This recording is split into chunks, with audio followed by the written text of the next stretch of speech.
하나님 말씀은 요한복음 10장 40절부터 42절까지 말씀 보겠습니다.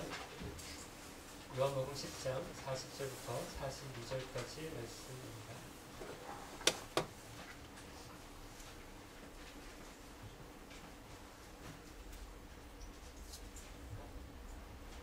저와 여러분 한 절씩 교독하여 읽겠습니다.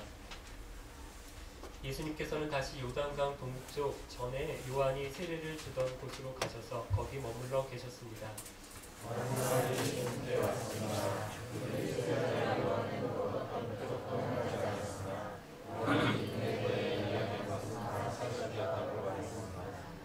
같이 읽습니다. 그곳에서 많은 사람이 예수님을 믿었습니다. 아멘. 며칠 전 우리 교회뿐은 아닌데 어떤 분이 페이스북에 오늘이 모스크바에 온 지 10년이 된 날입니다. 이런 글을 올린 것을 본 적이 있어요. 얼마 되지 않은 것 같은데 벌써 10년이 지났다. 이런 감회의 글을 올리셨는데요. 다들 기억하시나요? 처음으로 모스크바에 발을 디뎠던 날. 어떤 분은 가족들에게 오늘이 모스크바 온 날인데 파티라도 해야 하지 않느냐 이렇게 기념일처럼 챙기시는 분도 있고요. 희진이는 이제 여름에 한국에 들어가서 고등학교를 다닐 계획인데 한국으로 들어가는 비행기표를 자기가 처음으로 모스크바 온 날 돌아가는 비행기표를 예약하면 좋겠다 그렇게 해서 그날 예약을 했다라는 이야기를 들었습니다. 저희 가족들도 곧 돌아오는데 5월 4일이에요. 어린이날 전날 모스크바에 와서 다음날 어린이날 되니까 저희가 러시아는 어린이날 없는 거 알지? 이러면서 이렇게 그냥 지나갔던 기억이 있습니다.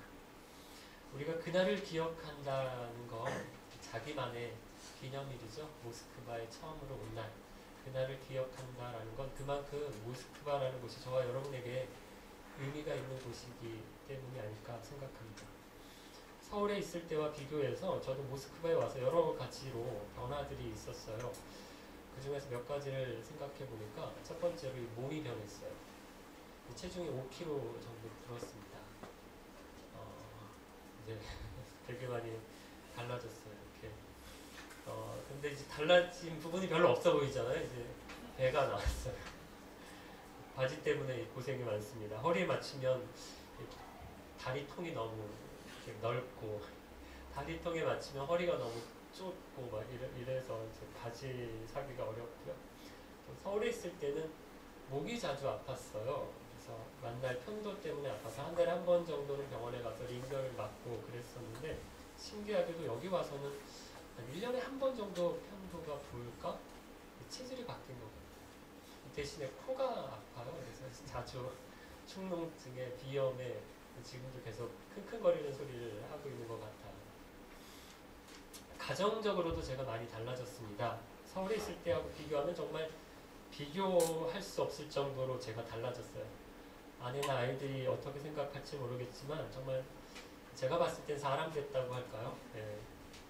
남편이나 아버지로서의 어떤 책임감 이런 게 굉장히 많이 생겼습니다. 이전에는 그냥 사역밖에 없었어요. 그게 제 역할의 90% 이상이었던 것 같고요. 힘이 남고 여력이 있으면 가정에서도 남편 노릇, 아빠 노릇 좀 한다. 이런 식이었는데 이제는 가족 공동체가 생존 공동체 뭐 이렇게 돼가지고요. 서로 정말 가깝게 지내게 되었습니다. 사역적인 면으로 봐도요. 굉장히 겸손해졌다라고 할까요? 서울에 있을 때 저를 안 좋아하시는 분이 없었어요. 확인이 불가능하시니까 자신 있게 말씀드립니다. 다들 저를 굉장히 좋아하셨어요. 여기 오니까 안 좋아하시는 분들도 계시더라고요. 안 좋아하는 정도가 아니라 미워하는 사람, 굉장히 싫어하는 사람도 계시더라고요. 그래서 나를 다 좋아해 주는 건 아니구나. 이렇게 겸손해졌다라는 생각이 들어요. 여러분 어떻습니까? 모스크바에 와서 여러 변화들이 있을 겁니다. 어떤 면으로는 좋은 것도 있고 어떤 면으로는 안 좋은 것도 있을 거예요. 그런데 우리가 여기 와 지내잖아요. 언제까지 있을지는 몰라요. 주재원분들 회사에서 본사에서 부르면 뭐 당장이라도 짐 싸가지고 들어가야 합니다. 유학생들도 부모님들이 돈 안 보내주시면 금방 들어가야 되죠. 저도 언제까지 있을지 모르겠어요. 얼마 전에 서울에서 아는 분이 연락이 왔는데 어느 교회에서 목사가 비었는데 목사를 찾는데 마음이 있느냐, 자기가 소개를 잘 해주겠다 그러면서 막 오라고 설득을 하더라고요. 제가 가겠다고 하면 당장 오라고 하는 건 아니에요. 뭐 작업이 필요한데. 그런데 그 마음이 왠지 들으니까 한국도 가고 싶다 이런 마음이 막 생기고 되게 그때 고민이 좀 되더라고요. 여러분, 여기 모스크바에서 지내면서 우리가 이곳을 어떻게 생각하고 사느냐, 이게 우리에게 굉장히 중요합니다. 어떤 분은 못 가서 안달이 난 사람처럼 지내는 분이 있어요. 외롭다, 힘들다, 못 살겠다, 에이구, 러시아 지긋지긋하다, 내가 한국 가면 러시아 쪽으로는 오줌도 안 든다, 군대에서 하던 말하는 것처럼 그렇게 너무 고생하셔서 그러신 것 같아요. 그런데 이러면서 러시아 생활하면 우리가 좋을까요? 아니죠. 불행합니다. 굉장히 힘들겠죠. 오늘 본문을 보면 예수님도 장소를 옮기셨어요. 쭉 예루살렘에 계셨어요.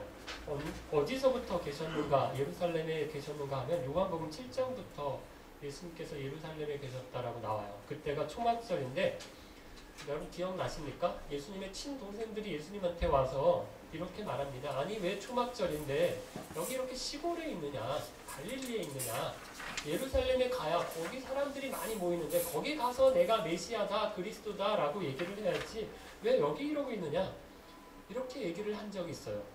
이때부터 예수님께서 예루살렘에 계셨어요. 그래서 8장에 보니까 가늠하다가 현장에서 잡힌 여자를 어떻게 할 거냐, 이거 가지고 바리새인들과 같이 논쟁하고 한판 붙으시고요. 9장에 보면 나면서부터 안 못 보는 사람 고쳐주세요. 그러니까 이게 누구의 능력이냐, 이거 가지고 또 소란이 있었습니다. 10장에 보면 목자와 양의 비유를 가지고 또 말씀을 하시면서 여러 날을 예루살렘에 쭉 계셨습니다. 그러시다가 어디로 가시는가 하면 40절을 보니까 예수님께서는 다시 요단강 동편 전에 요한이 세례를 주던 곳으로 가셔서 거기 머물러 계셨습니다. 이렇게 나옵니다. 여러분 왜 가셨을까요? 피해서 가신 겁니다. 예루살렘에 계시는 동안 8장에서 한 번, 10장에서 두 번 죽을 고비를 넘기셨어요. 8장 58절 59절을 보니까 내가 아브라함이 태어나기도 전부터 있었다 이렇게 말씀하시니까 유대인들이 이 돌을 들어서 던지려고 했고요. 10장 30절 31절을 보면 나와 아버지는 하나다 이렇게 말씀하시니까 또 유대인들이 돌을 집어서 던지려고 했습니다. 그리고 오늘 본문 바로 앞에 10장 38절 39절을 보면 내가 아버지 안에, 아버지가 내 안에 계시다 이렇게 말씀하시니까 유대인들이 또 잡아가려고 해서 예수님 어떻게 하셨다라고 하냐면 이들의 손에서 빠져나가셨다라고 나오는데, 그리고 나서 어디로 가신 거예요? 요단강 동쪽으로 가신 것입니다. 그럼 예수님이 더 이상 예루살렘에 계실 수가 없었어요.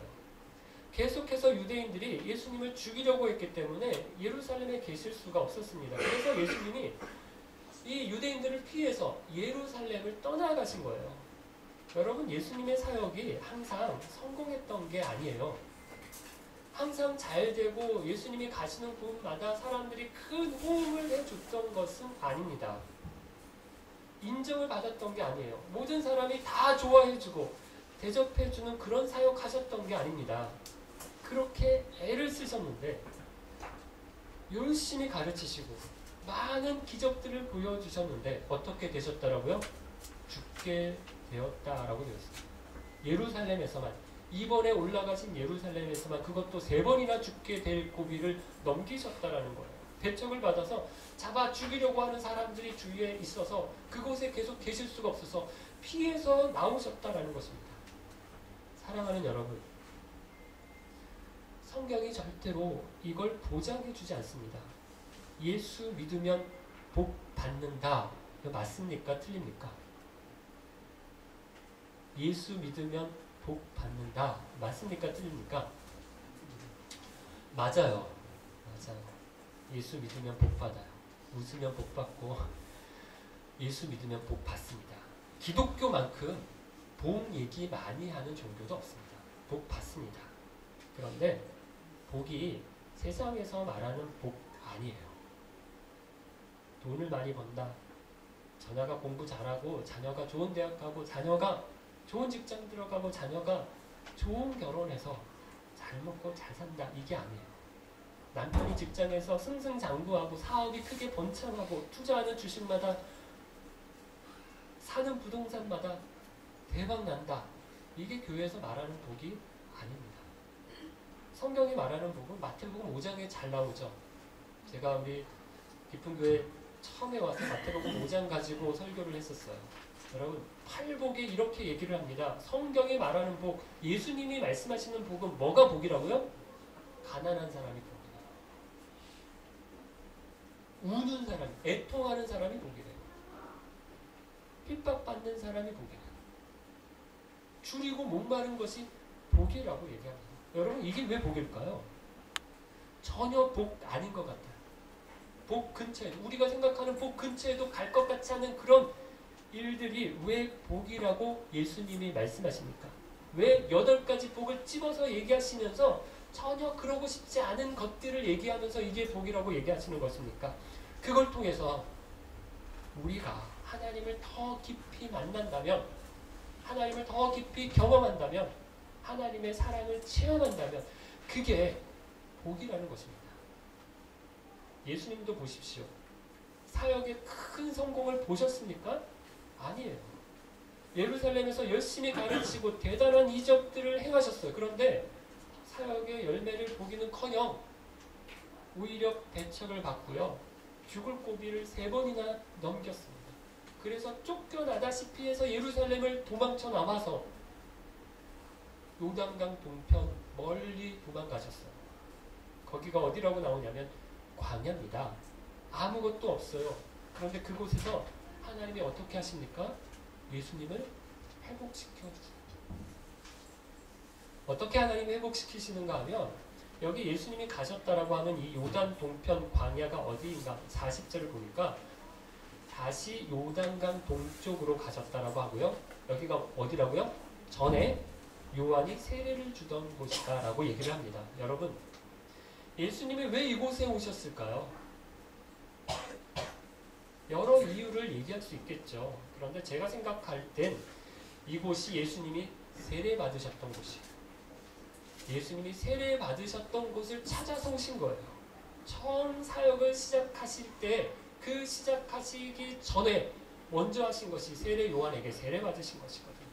그 마음, 그 처음 마음을 상기시키기 위해서 이곳에 오신 것입니다. 여러분 어렵고 힘든 일이 있어도요. 우리가 그 처음 그 마음을 잃어버리지 않으면 다시 일어설 수 있습니다. 순수하고 사심이 없는 첫 마음, 처음 사랑 확인하면 아무리 낙심이 되고 실망이 되는 환경이라도 순간이라도 회복할 수 있어요. 일어설 수 있습니다. 남편이 아내에게 처음으로 사랑을 고백하던 날, 그날 내가 한평생 이 여인을 위해서 살리라 다짐했던 그 첫 마음을 잃어버리지 않으면 부부 사이에 여러분 무슨 문제가 생기겠습니까? 학업을 마치고 사회에 첫 발을 디디면서 이 정의로운 마음으로 내가 성실하게 살리라 이 다짐하면서 첫 출근을 했던 그 청년의 그 마음을 잃어버리지 않으면 이 세상이 얼마나 깨끗하고 정의로운 세상이 되겠습니까? 예수님을 마음에 영접하고 세례를 받으면서 이제 내가 사는 것이 아니요 내 안에 계신 예수님으로 내가 사는 거다. 내 삶의 주인이 예수님이다. 이렇게 고백했던 그 첫 믿음의 신앙의 고백을 기억한다면 여러분 우리 그리스도인들의 삶이 얼마나 빛나겠습니까? 목사 안수를 받으면서 주님을 위해 섬기겠습니다. 고백했던 그 떨리는 그 마음으로 말씀을 섬기고 영혼들을 섬긴다면 목사들의 사역이 얼마나 아름답겠습니까? 여러분 오늘 우리에게 많은 어려움이 있다면 많이 지치고 힘든 일이 있다면 광야로 가서서 제일 처음 그 마음을 회복하실 수 있기를 바랍니다. 우리 인생이 원래 아무것도 가지고 나온 것이 없어요. 엄마 뱃속에서 나올 때부터 아무것도 가지고 나온 것이 없어요. 그래서 못 가진 것 때문에 원망할 일이 없습니다. 이건 육신도 그렇지만 영적으로도 마찬가지죠. 우리의 영혼이 거듭날 때 우리가 뭐 잘나서 구원을 얻고 예수님이 찾아오신 게 아니죠. 아무것도 없는 나를, 자랑하고 내세울 것이 없는 나를 찾아오셨어요. 그래서 우리가 처음을 생각하면 어떻습니까? 항상 감사할 수밖에 없습니다. 그런데 우리가 언제 실망하게 됩니까? 자꾸 옆에 있는 사람이랑 비교할 때, 야, 나는 이런데 저 사람은 와 저렇구나. 그래서 실망하고 절망하고 그러는데요. 여러분 아닙니다. 다른 사람이랑 비교하지 마세요. 제일 불행한 사람입니다. 나보다 못한 사람, 힘든 사람들도 많아요. 여러분 그 사람들 보고 비교해서 교만하지 마라. 그리고요, 나보다 잘난 사람 자꾸 비교해서 또 비굴해지지도 마십시오. 처음 비교하려면 나랑 비교하세요. 자신이랑 비교하세요. 옛날의 내 모습이랑 비교하세요. 감사할 것밖에 없습니다. 어떻게 보면 예수님이 화려한 예루살렘을 떠나서 황량한 광야로 가셨어요. 예루살렘에서는 성전에서 가르치셨고요. 바리새인들 앞에서, 제사장들 앞에서, 서기관들 앞에서, 사두개인들 앞에서 그렇게 대단한 사람들 놓고 가르치셨어요. 말씀을 전하셨어요. 그런데 지금 어디 계셔요? 광야에 계십니다. 여러분 그래도 이것이 복인 이유가 뭐라고요? 예수님이 세례 요한에게 세례 받으셨던 곳이 처음 마음을 회복할 기회를 얻으셨기 때문에 복인 것입니다. 두 번째, 광야가 복인 이유는 광야에 말씀이 있기 때문입니다. 예수님만 광야로 가신 게 아니고요. 누구도 갔는가 하면 사람들도 따라갔습니다. 41절인데 같이 한번 읽어보겠습니다. 41절. 많은 사람이 예수님께 왔습니다. 그들이 세례자 요한은 그 어떤 표적도 행하지 않았으나 요한이 이분에 대해 이야기한 것은 다 사실이었다고 말했습니다. 많은 사람이 예수님께 왔는데 이 사람들이 여기 온 이유가 뭘까요? 말씀을 들으려고 가는 거죠.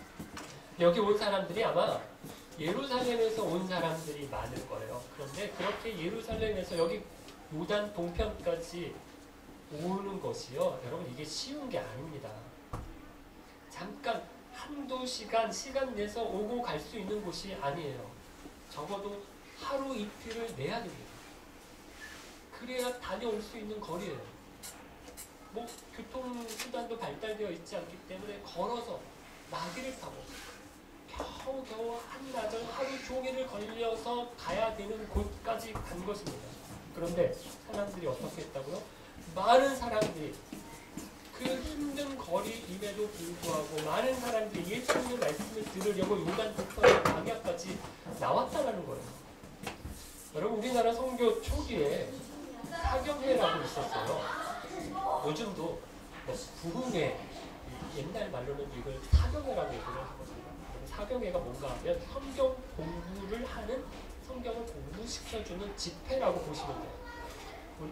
수요기도회 때 들어보니까 이성주 선교사님이 러시아나 우크라이나 지역을 다니면서, 지방을 다니면서 말씀을 가르치신다라고 그러는데 이게 아마 사경회 하는 거랑 비슷한 것 같아요. 며칠을 다니시면서 그곳에서 말씀을 전하시는 거죠. 그런데 여러분 이런 사경회에 대한 열의가 얼마나 대단했는가 하면 기록에 보니까 1901년 평양에서 개최된 여성 사경회에는 압록강 가에 삭주 창성 지방에서 머리와 등에 필요한 물품을 갖고 300리를 걸어왔다라고 하고요. 그 이듬해 1902년에 400명이나 모였던 평양의 사나이 사경회에는, 아마 이건 남자들 모이는 사경회였나봐요. 사나이 사경회에는 멀리 전라도, 목포, 무안지방에서 사람들이 왔대요. 평양까지. 1909년 10일간의 성경 공부를 위해서 한 자매는 머리에 쌀자루를 이고 300마일을 걸어왔다. 미국 선교사가 기록한 거가 마일 기록을 표현합니다. 또 다른 사람은 거기다 아이까지 업고 왔고요. 그들의 손에는 이 손때에 묻은 닳고 다른 성경책을 갖고 있었다라고 하는 기록이 있습니다. 그 전라도에서 평양까지 가야 되니까 가다가 계속 식사를 해야 된다. 이 쌀자루를 머리에 쥐고 애를 들쳐업고 성경책 들고 그렇게 온 거예요. 몇 날 며칠. 예배당에 모여서 자고 일어나면 또 입을 개고 그 자리에서 말씀 듣고 10일 동안 보름 동안 그 사경회를 듣기 위해 말씀을 공부하기 위해서 그렇게 사모하는 마음으로 왔다는 거예요. 여러분 우리나라 선교가 세계 개신교 선교의 누례가 없는 성장을 이뤘다라고 하거든요. 개신교를 받아들인 지 100년이 지나지 않아서 선교사를 파송하는 나라가 되었는데 선교사 파송 국가들 중에서 우리나라가 몇인지 아세요? 파송 수로 미국을 이어서 세계 2위. 선교사 전문가들이 얼마 있지 않아서 미국은 자꾸 주는 추세, 우리나라는 계속 느는 추세. 우리가 곧 1위를 할 거다 이렇게 얘기를 해요. 근데 여러분 이게 그냥 된 게 아니고요. 말씀을 사모하는 사람들이 있었어요. 교회가 많지 않았던 때엔 매 주일마다 여기 아주 구매 산골에 살았던 분 계시죠? 저희 부모님도 거창, 합천, 산골에 계셨는데 읍내까지 걸어서 매 주일 나가서 예배를 드리고 사경회가 있는 날이면 말씀을 배우려고 성경을 공부하려고 저희 어머니도 성경 공부 수료증 가지고 계시더라고요. 거기 가셔서 일주일, 열흘 말씀을 그렇게 선교사님들에게 또 목사님들에게 배우셨다는 거예요. 사랑하는 여러분, 저와 여러분에게 이런 정성이 있습니까? 우리 주위에 성경이 얼마나 많습니까? 널렸어요. 성경 널렸습니다. 스마트폰에도 간단하게 어플만 설치하면요, 성경을 늘 휴대하고 다닐 수도 있어요. 주머니 속에. 우리가 쓰는 쉬운 성경도요, 이게 200루블인가 300루블인가 이건 돈을 주고 좀 사셔야 돼요. 그런데 여러분 이게 한 번 사잖아요? 그러면 5명이 다운을 받을 수 있거든요. 그래서 같은 전화기 가지고 계신 분들은 아이폰을 갤럭시 같은 전화를 가지고 계신 분들은 200루블, 300루블 이렇게 돈을 모아서 같이 사세요. 5명이 서로 나눠서 다운을 받을 수가 있어요. 얼마든지 읽을 수 있고요. 어디 인터넷에 들어가면 설교도 얼마든지 들을 수가 있어요. 또 교회 도서관에도요, 기독교 관련 서적들, 책이 널려 있습니다. 그런데 어떻습니까? 안 읽어요. 안 들어요. 관심이 없어요.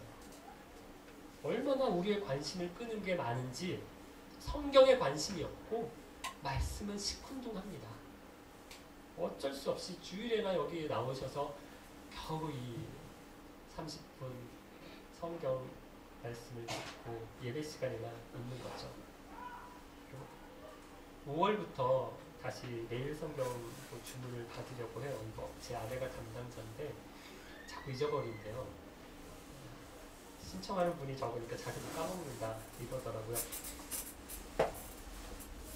다시 신청을 받을 테니까 내일 성경 큐티 하시고 싶은 분들은 또 신청을 해주십시오. 광야는 예수님과 내가 만나는 곳이죠. 아무것도 방해받지 않고 말씀 앞에 서는 곳입니다. 여러분, 저와 여러분의 삶에 이런 곳이 있어야 됩니다. 그런데 광야로 가기 위해서 말씀 앞에 서기 위해서는 그냥 되는 게 아니고요. 희생이 필요합니다. 할 거 다 하면서 그렇게 할 수가 없어요. 시간을 내고 뭔가 포기하는 것이 있어야 말씀 앞에 갈 수 있어요. 41절 말씀을 보니까 광야에 모인 사람들이 예수님의 말씀을 들으면서 한 가지 깨달은 것이 있는데요. 세례 요한이 이야기했던 것이 참되다라고 하는 것을 알았어요. 딱 여기였어요. 여기 광야에서 세례 요한의 말씀을 들었던 곳이죠. 많은 사람들이 여기 와서 세례 요한에게 가르침을 받았었습니다. 그리고 자신들이 세례를 여기서 받았어요. 그리고 그렇게 세례 요한을 많이 사람들이 따랐습니다. 그런데 세례 요한이 죽었어요. 헤롯에게 목배임을 당해서 죽으니까 요한을 따랐던 사람들, 요한이 가르쳤던 그 말씀들 다 잃어버렸어요. 다 잊혀졌어요. 그런데 여기 광야에 와서 다시 세례 요한이 가르쳤던 그 장소에 와서 예수님의 말씀을 들으니까 세례 요한의 이야기가 다 사실이었다는 것을 새롭게 깨닫게 됐다는 것입니다. 그리고 나서 예수님을 믿었다라고 되어 있어요. 42절 말씀인데 같이 한번 읽어볼까요? 42절. 그곳에서 많은 사람이 예수님을 믿었습니다. 제가 이 부분을 보면서 얼마나 위로가 됐는지 모릅니다. 여러분, 말씀이 당장 열매로 나타나지 않을 수가 있어요. 말씀을 들으면 어떤 믿음이 막 생기고 자라고 사람이 막 바뀌고 달라지면 얼마나 좋겠습니까? 그런데 그러지 않을 수도 있어요. 설교하면서 제가 느끼는 고민과 실망감이 이런 거예요. 이거 뭐 열심히 설교하고 열심히 공부시키고 가르쳐 봐야 이게 뭐냐. 안 변하시는 분들을 보면서, 물론 저도 굉장히 안 변하지만 여러분들도 참 대단하시다. 어쩜 저렇게 안 변하실까 이런 생각이 들어서요. 화딱지도 나고 열불도 나고, 제가 이렇게 표현을 안 해서 표정이 안 바뀌어서 그렇지 속으로 되게 힘이 들어요. 우리 공동체의 수준이 제가 기대하는 수준이 있는데 보면 아닌 것 같아요. 아직 교회가 2년밖에 안 돼서 그렇습니다. 이것도 아니고 이제 3년, 4년 다 돼가는데 공동체 수준이 그 정도인가 이런 생각까지 드니까 이 목사로서 참 창피하기까지 할 때가 있습니다. 그런데 오늘 이 말씀 보니까 위로가 되는 것이 다 때가 있는 거구나 라는 생각이 들어서 감사했어요. 세례 요한이 전한 말씀이 그냥 다 없어진 게 아니에요. 어떻게 보면 세례 요한이 전한 말씀이 씨가 돼요. 씨 뿌려지듯이 그 말씀이 심겨진 거예요. 그런데 오늘 본문에서 예수님이 그 열매를 보고 계세요. 그런데 이것이 또 사그러질 거예요. 이렇게 예수님을 믿었다라고 하는 사람들 중에서 예수님을 십자가에 못 박는데 동조하고 그렇게 열을 냈던 사람들이 있었어요. 그런데 또 이 사람들이 언제 그 마음에 불이 붙여집니까? 예수님이 승천하시고 제자들이 예수님 죽으심과 십자가와 부활과 승천과 다시 오심을 전할 때 이 사람들의 마음이 불이 붙죠. 초대교회 성도들이 된 것이죠. 그런 거 보니까 말씀이 그냥 버려지는 게 아니더라고요. 뿌려진 말씀이 언젠가는 그게 열매를 보게 된다라는 것입니다. 사랑하는 기쁜 가족 여러분, 광야 같은 모스크바 생활입니다. 이제 봄이 돼서 좀 따뜻하기도 하고 좀 햇볕도 세고 살만해지긴 했지만 역시 모스크바 생활은 쉽지 않은 거 맞습니다. 그런데 광야라고 다 복이 되는 건 아닌 거 아시죠? 어떤 분은 모스크바 와서 더 막 나가시는 분도 계세요. 특히 형제님들 혼자 계신 분들, 여기처럼 술 많은 곳이 어디 있어요? 마트에 가면 한 칸 정도가 아니라 여기는 비노, 여기는 보드카, 여기는 맥주, 한 두세 줄 정도는 쫙 술로 깔려 있죠. 여자는 또 얼마나 예쁜 여자가 있습니다. 한국에서도 러시아에서는 김태희가 박가는 내며 뭐 이렇게 얘기하잖아요. 그러면서 다들 러시아 미녀 이야기를 많이 합니다. 도박도 얼마 전까지만 해도 아르메니아 코르스톤 호텔 1층 다 카지노였죠. 여기 중독돼가지고 몇 천만 원씩 이렇게 날려서 부부가 나중에 알게 돼서 막 싸우고, 남편이 일을 야근을 해서 늦게 오는 줄 알았는데 이렇게 계속 카지노에서 이렇게 알고 보니까 한국에 있는 돈을 다 까먹었네. 이래가지고 어려운 가정을 본 적이 있어요.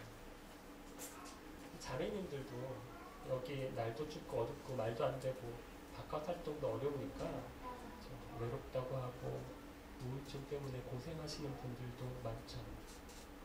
이런 분들에게는 광야가 복이 아니라 광야가 고역이죠. 하나님께 더 나아가는 것이 아니라 광야가 하나님을 떠나는 경우가 되는 경우도 있습니다. 광야라고 다 복인 거 아니에요. 이러려고 내가 하나님을 믿었나? 이렇게 생각될 때도 있습니다.